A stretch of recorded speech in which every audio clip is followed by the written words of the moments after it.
Greetings, everyone. Hope all of you are having an absolutely fantastic day. Baldur's Gate 3 is right around the corner. I know many of you are having difficulty deciding what your first playthrough is going to be like. In a previous video, I broke down why I am so determined to play as Will, but I'll take things a step further in this one. I am going to rank all 7 origins in different categories to help you make your own decision about which one appeals to you the most. You are free to just listen to this video, as a lot of footage may or may not directly relate to what I am talking about. A couple of notes before we get started. First, this will be a spoiler-free ranking. I will only mention information that is available from reading the website, watching the panels Larian has done, and the first couple of hours in early access, most of which again has been covered on the Panels from Hell. I have already finished early access, and that experience will help inform my content here, but I will not specifically call any of it out. If you make a comment below that references information which would be considered a spoiler, please make sure you add spoiler tags. In addition, I'd like to note that obviously this video is opinion based, so don't waste your time with a comment about how you should put up a disclaimer that this is just your opinion. It's YouTube. Of course this is just my opinion. Finally, at the end of the day, it's readily apparent Larian has created a spectacular game. So no matter what origin you choose, you will almost certainly have a blast. I'd love to hear about your own personal origin character ranking and which one you are most excited to play in the comments below.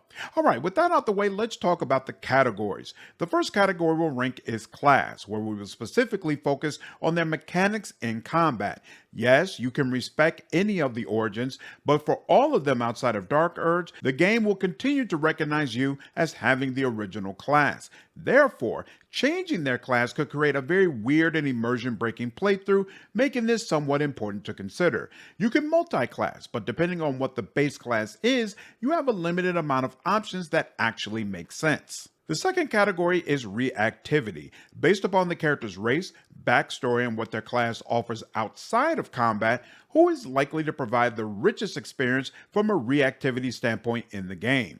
The final category is first-person view. When you take control of an origin character, they lose their voice acting and their personality since you have full control over everything they say. In some cases, this can be a good thing because you don't like the person's voice or their personality, but you do like the character arc they go through. But in other cases, this could harm your ability to enjoy the character's story, so we'll look at them one by one. After going through the categories, I'll give you my personal ranking of all the current origin options. Let's get started. The first category is class, and sitting at number 7 is Lae'zel. She is a fighter with no subclass, allowing you to upgrade her in whatever way you wish. Fighters are strictly focused on martial prowess, so Lae'zel gets strength and constitution saving throw proficiency, as well as proficiency with all armors and weapons. Fighters also get to select one of 6 fighting styles, which provide small bonuses that help to further specialize your playstyle. Arguably, the class's main claim to fame comes at level 2 when they get Action Surge, which is available once per short or long rest and allows Lae'zel to take an additional action. Taking 2 actions in one turn is a massive boost in Lae'zel's damage and her overall flexibility. Keep in mind, fighters get an additional attack at levels 5 and 11. These extra attacks can be triggered again after Action Surge, so you can potentially do 6 swings or 6 pulls of your bow in one turn. Absolutely bananas. Overall, fighters make fantastic tanks, frontline damage dealers, and archers. The problem is, it's all rather mundane compared to what other classes can provide. You can swing a sword or shoot with a bow and not much else. The subclasses do not change this except for Eldritch Knight, which provides some spell casting, but its effectiveness is based on your intelligence stat. You can multi-class to make things more interesting, but I think the other classes on this list have more to offer, so I rank fighter last. At number 6 sits Karlach. She is a barbarian with no subclass. Barbarians get proficiency in strength and constitution saving throws, light and medium armor, simple and martial weapons, and shields. They also get unarmored defense, which allows Karlach to add her constitution modifier to her armor class when not wearing armor. This also means she cannot rage when wearing heavy armor. Rage lasts for 10 turns, gives you additional damage with melee, improvised, and throwing weapon attacks, resistance to physical damage, and advantage on strength checks and saving throws. At first, it's only available once per long rest, but over time, you'll get more rage charges that will let you use the ability more often. As you level up, you'll get increased movement, powerful attacks that make you vulnerable, and extra attacks similar to Fighter. Barbarian subclasses focus a lot on your rage ability, changing or upgrading its effects to make you tankier, buff allies, debuff enemies, or increase your damage. The Wild Magic subclass will cause you to automatically use spells when you rage, but you have no control over which specific spells are used. So even though barbarians are technically similar to fighters in that all they do is swing a sword, in practice I find them to be a lot more fun. The concept of channeling your rage into devastating abilities is very appealing to me. It's also fantastic that Karlach can do extra damage by throwing party members into enemies. Depending on your team, this might allow several Colossus and Wolverine type scenarios to play out on screen, which I am absolutely looking forward to.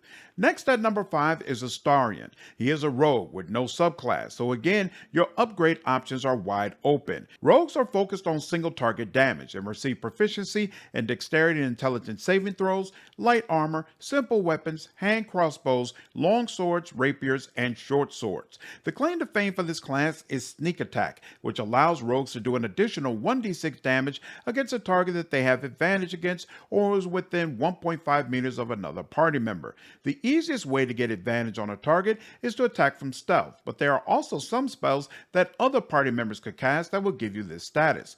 As you level up, Sneak Attack gets more damaging and allows rogues to absolutely shred targets. Rogue has some very interesting subclass options, including Assassin, which provides you advantage against any enemies that haven't taken a turn in combat, and any hits against surprise foes are automatically critical hits. The Thief subclass will let you use objects, disarm traps, and pick locks with a bonus action. Arcane Trickster will give you access to spells and a mage hand that can be used to pick locks and pickpocket other characters. All in all, rogues are pretty fantastic, and the sneak attack mechanic makes them more interesting to use than a standard fighter. They don't have the versatility of later options, but it's still a great choice.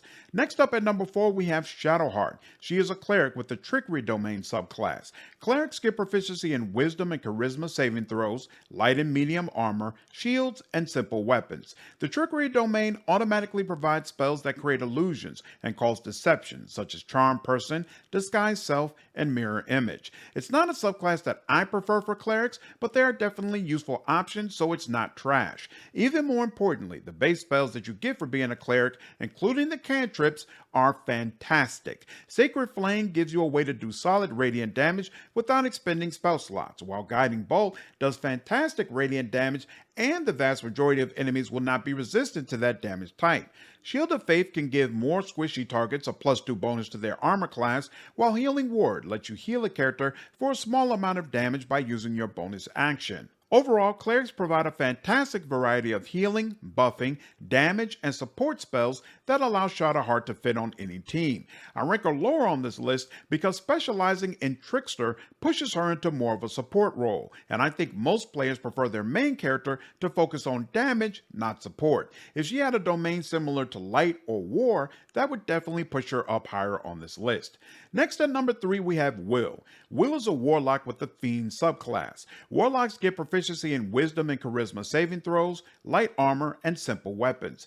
Fiend gives you Dark One's Blessing, which provides temporary hit points every time Will downs an enemy. The hit points do not stack, but you can refill it with every kill. This fits in perfectly with Will, since he should be focusing on damage anyway. Technically, it should be a knock against him that you cannot pick your own subclass, but it doesn't bother me because Fiend is the only subclass option that gets access to the Fireball spell at level 5. As I've mentioned before, I love setting enemies on fire, so between Fireball and Dark One's Blessing, I don't really care about the other 2 subclass options. Warlocks get the Eldritch Blast cantrip, which does 1d10 force damage. Since cantrips do not use spell slots, this means from a range perspective, Warlocks can always do great damage, even at the end of a long dungeon. As you level up, this cantrip gives more dice rolls, so the damage will scale with more difficult encounters. At level 2, Warlocks get a list of Eldritch Invocations, which can do things like let them cast Mage Armor at will, provide the Speak with Animals spell, or it can change your Eldritch Blast, adding your Charisma modifier to the damage, or pushing enemies back upon successful hits. Many of these options are useful, so there's a lot of flexibility in how you play. On top of all this, at level 3 you can choose a path packed, and while it's not available in early access, one of the options at full release will be Pact of the Blade, which lets you use your Charisma modifier for attack and damage rolls with one particular weapon type. This will also open up the option at level 5 to get more attacks similar to a fighter. So altogether, this means you can absolutely create someone who does massive melee damage while also doing pretty solid range damage as well, ensuring you can always contribute to the fight. The problem with Warlock is you get significantly less spell slots than a wizard or sorcerer.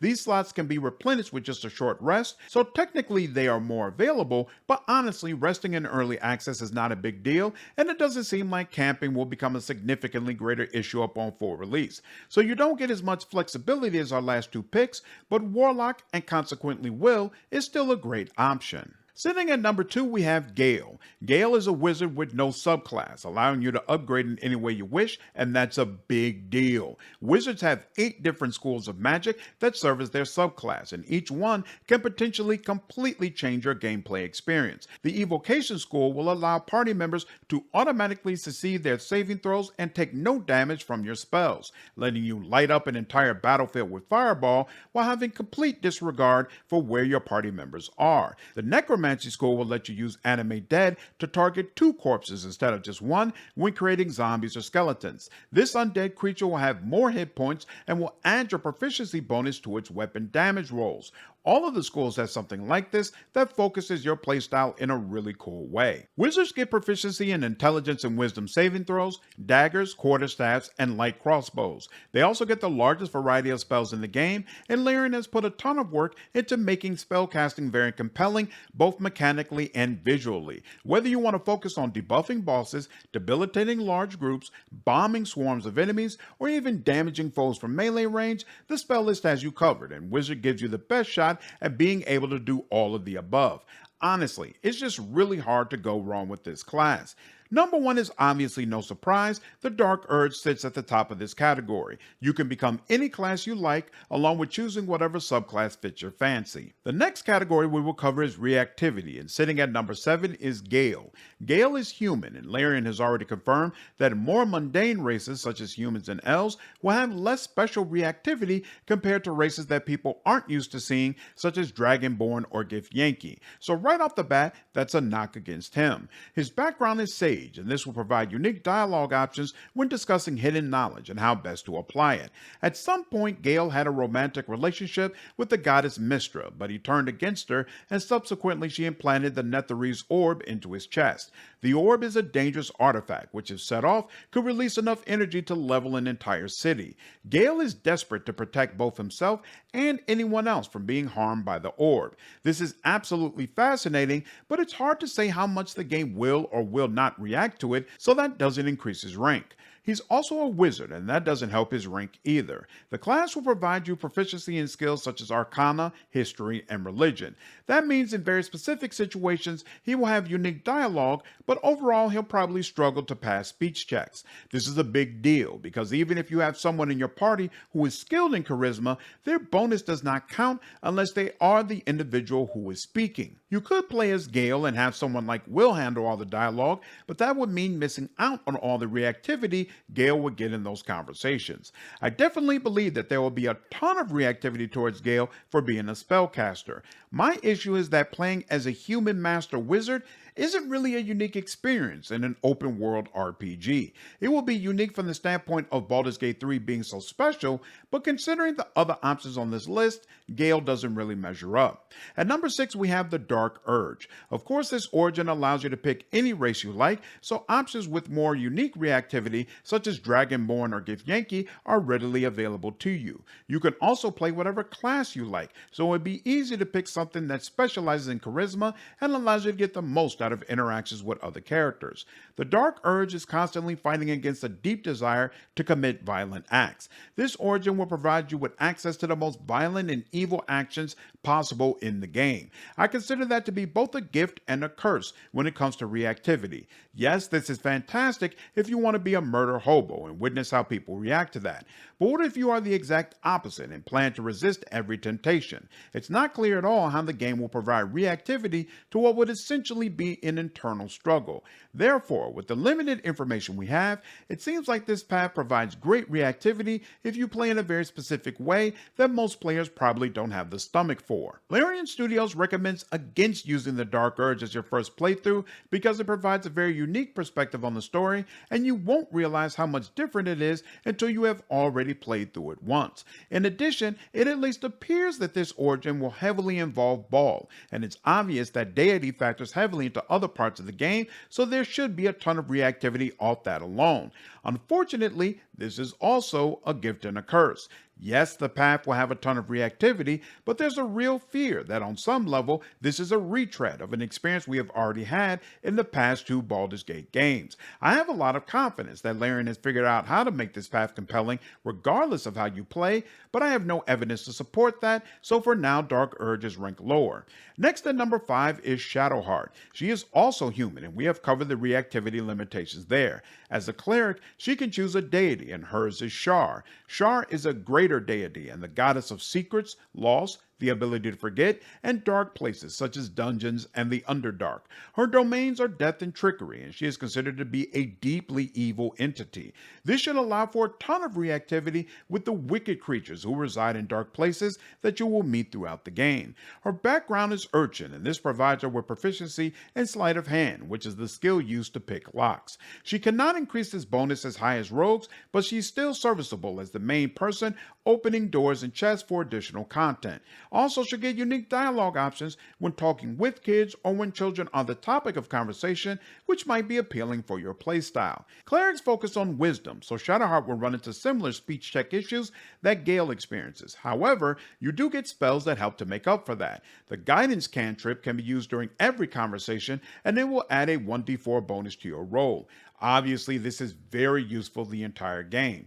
The trickery domain will give her charm, which can be used to gain advantage on ability checks and dialogue with one particular character. The domain also gives her disguise self, which potentially could let you bypass a persuasion check and enter areas you would otherwise be barred from. So Shadowheart most likely has a good deal of persuasion flexibility even without high charisma.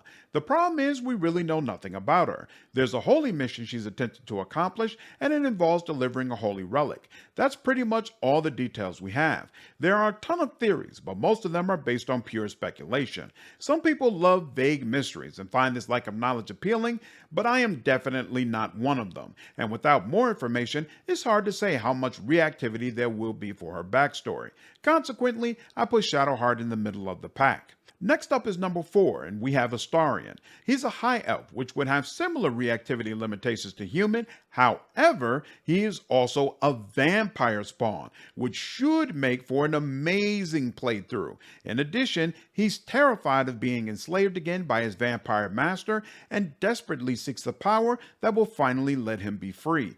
Great open world games that let you play as a vampire with reactivity to that status are few and far in between, so I am really looking forward to giving him a whirl. His background is noble, which gives him proficiency in persuasion, so even if you leave charisma at 10, you can still get a +4 bonus to any persuasion checks, which is definitely helpful. If you prefer reactivity that treats you like someone from the upper crust, that will make this background even more appealing.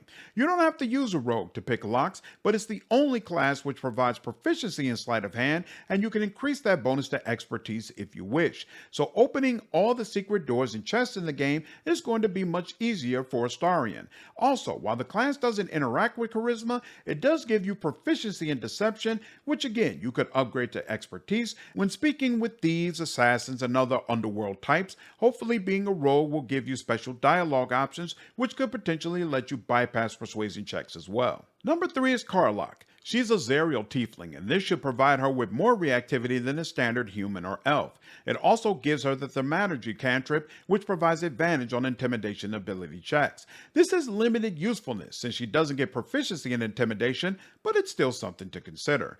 Even better, she just recently escaped from servitude to Zerial in the Blood War, which is a conflict between fiends of the lower planes that directly precedes Baldur's Gate 3. There should be a lot of tieflings and similar characters who are attempting to to escape the conflict, and it's apparent Karlach seeks vengeance against those who sold her into slavery. She also has an infernal engine implanted into her chest that's burning hot and threatens to destroy her. Infernal engines are used to power vehicles of war used by devils. It's not clear at all how this will factor into the story, but there's no question it's right ground for fantastic reactivity that could provide unique insight into the main story. Unfortunately, at this time we don't know what her background is. At level 2 we have Lizelle. Her background is soldier, which provides proficiency in intimidation. This will be useful at first, but most likely as the game goes on your lack of charisma will cause ability checks to outpace your capabilities.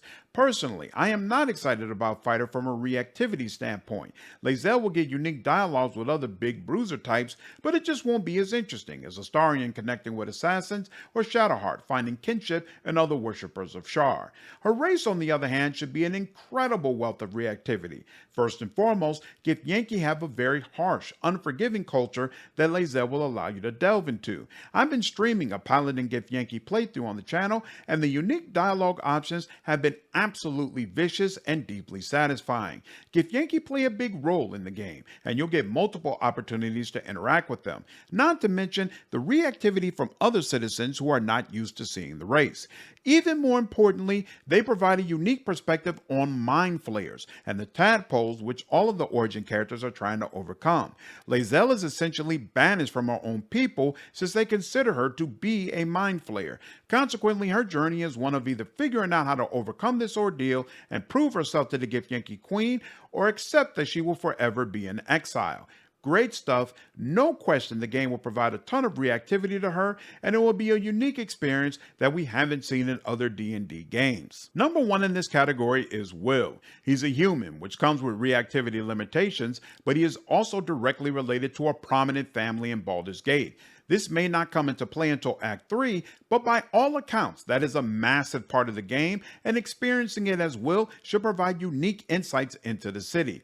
Also, unlike most of the other characters, Will is considered to be a living legend. Known as the Blade of the Frontiers, he's heralded as a hero who travels the Sword Coast, defeating monsters and saving innocent people. The people singing his praises don't realize Will is a warlock who has entered into a pact with a Cambion, which are half-fiends. The details of why he entered into this pact are unknown, but the Alliance has gifted him with powers that his patron then requests to be used in ways Will has grown uncomfortable with. All warlocks will get a patron they can speak with, but none of them will have a relationship as close or deep as Will. There are also strong hints that he can enter into a romantic relationship with his patron, although whether or not that would end in a positive way for Will is up for debate. On top of all this, Warlock's spellcasting ability is Charisma. You'll be pumping this as high as possible, so even though the class only gives you proficiency in Intimidation, you'll be very competent at Persuasion, Deception, and Performance checks as well. With somebody else like Shadowheart on the team to provide a small ability check boost, you should be able to clear the vast majority of persuasion options in the game, significantly expanding the amount of content you can see. Altogether, from a strictly reactivity standpoint, I think Will holds the most promise. The next category we'll go over is first-person view. Again, this is not about whether the character is good or bad. It's about whether your experience with them can be improved by taking direct control, or would it be better to have them as a party member so you can observe their character arc. We will leave the Dark Urge off this list, since you cannot have one as a party member, and consequently there's not much to say about it. Number 6 is Karlach. She has a fantastic voice, cheerful personality, and all around she wants to be a force of good in the world. If you took control of her, you would essentially wipe all of that out. Also, based on what we know about her character arc, I think it will be more interesting to witness it than it will be to play through it. Stories of taking vengeance against those who have wronged you are a dime a dozen. It's Karlach's endearing candor that makes witnessing the journey so compelling, so I have little interest in playing her as an origin character. At number 5 sits Shadowheart. At first I wasn't a fan of Shadowheart's voice, but honestly it's starting to grow on me and I see the appeal. Everything about her is shrouded in mystery, and again, there's just too little information for me to be excited about a playthrough. That makes me lean even more towards Shadowheart's story being one to witness and not experience. Next at number 4 is Gale. Gale's voice is just alright to me and has the typical smug, I'm the best wizard ever type of vibe. Technically, that makes him a great option to take control of, but the problem is that where he has been is more fascinating than where he is going. How did he develop a relationship with Mistra? Why did he turn against her? Why did he think he had enough power to challenge a goddess? I don't want to witness these answers myself because I want to know what he was thinking and saying during these situations. Also, this might just be an early access thing and not indicative of what the full release will be like, but in my good aligned playthrough, Gale chimes in with thoughts more than anybody else. Every time I saved somebody, it seemed like Gale had a note about how that was the right thing to do, and it made playing with him very endearing. Consequently, Gale provides another arc that I would rather witness than play. Sitting at number 3, I have Will. I wasn't impressed with his voice actor in early access. Larian Studios changed the voice to another person, but I have only heard a small snippet of the work during their animated short. Therefore, I cannot really provide an opinion on Will's current voice.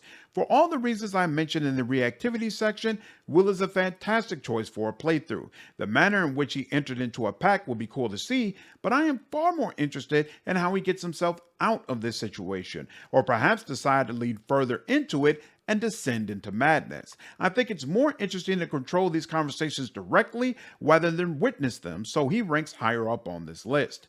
At number 2, I have Astarion. His voice is absolutely perfect for a noble vampire. In addition, he's all about the pursuit of more power, so a lot of your evil actions will be perfectly fine with him, and I am really looking forward to my Dark Urge Smog run with Astarion as one of my minions. I rank him higher on this list because, again, you get to play as a vampire in a full open world. So I think Astarion is one of the best balanced origin characters. Great to witness, and also great to play as if you choose.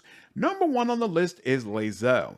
On the one hand, unlike a lot of other people, I love her gruff, direct, matter-of-fact way of speaking, and I think her voice is fantastic. It's also a real joy seeing her reaction to some of the things you do, as she definitely has a degree of unpredictability. That being said, I think it's even better to take control of her because playing as a Gift Yankee is such a unique perspective on the world, and one we haven't seen in a D&D game before. Also, your constant conflict with the Mind Flayer tadpole should feel especially personal and poignant as a Gift Yankee, considering their eternal war against those creatures. All of that together makes me very excited to give Lae'zel a whirl and see BG3 through her eyes. Alright, finally, putting all the categories together, let me give you my personal ranking of the origin character options from the standpoint of whether or not I want to play them. This will also be the order in which I do my first 7 BG3 playthroughs, except for Shadowheart, who is out of place because the community voted for us to do a live stream of her. Starting at number 7 is Karlach. Again, great voice, great personality, and a fantastic class. She'll be a mainstay in my good aligned parties, but I am not wild about playing her myself. Number 6 is Shadowheart. Solid voice and a very interesting mystery that I am looking forward to seeing play out. Not enough meat there for me to be interested in a playthrough compared to the other options, but I'll still have a great time in the live stream for sure. Number 5 is Gale. Again, I'd rather witness him explain how he got into his situation and experience his personality than play the origin myself. Number 4 is Lae'zel. I am really torn between how culturally interesting a Gift Yankee playthrough would be and how fascinating I find her as a character. Romancing Lae'zel is one of the main reasons I am excited for the live stream we will do. The small scene of her nibbling on an ear definitely has me intrigued. Number 3 is Astarion. Comes off as a fantastic road dog for an evil playthrough, but also a great option to play as a vampire. I'll do both within my first 4 playthroughs of the game.